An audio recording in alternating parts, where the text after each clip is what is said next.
thirdly, Rasulullah sallallahu alaihi wasallam says, وَإِعْجَابُ الْمَرْءِ بِنَفْسِهِ. The third destructive ailment, and you all note these are ailments of the qalb, of the heart.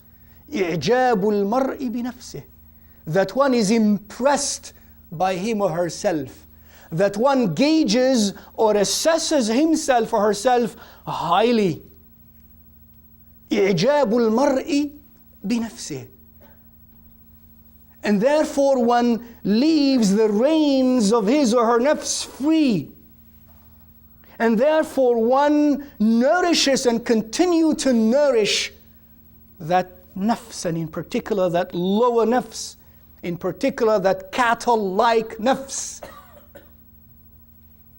And one continues to nourish that because one is satisfied with the nafs, and therefore one is therefore disengaged from being able to detect and to discover the ailments of the nafs.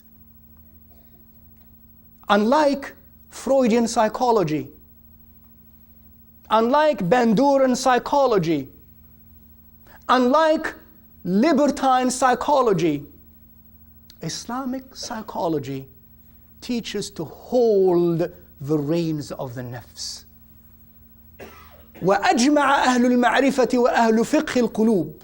It's a consensus amongst the men and the scholars and women and scholars of the qulub, of the hearts in this deen.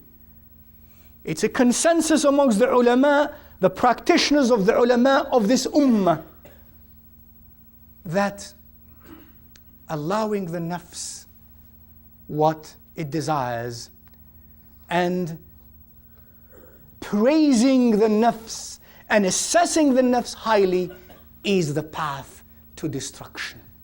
There is no greater gate from which we enter to Allah Azza wa Jal than the gate of al-iflas wa tarku ad-da'wah. Than the gate coming to Allah Azza wa Jal through the gate of I am nothing. I have nothing. I have no means to get me to Allah Azza wa Jal, to rely on.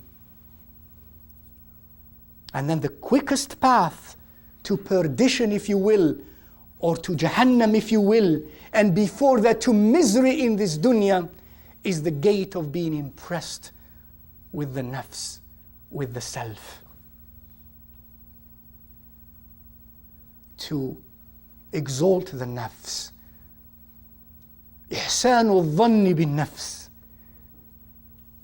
versus إساءة الظن بالنفس. إن النفس لأمارة بالسوء إلا ما رحم ربي, says Allah Azza wa Jal.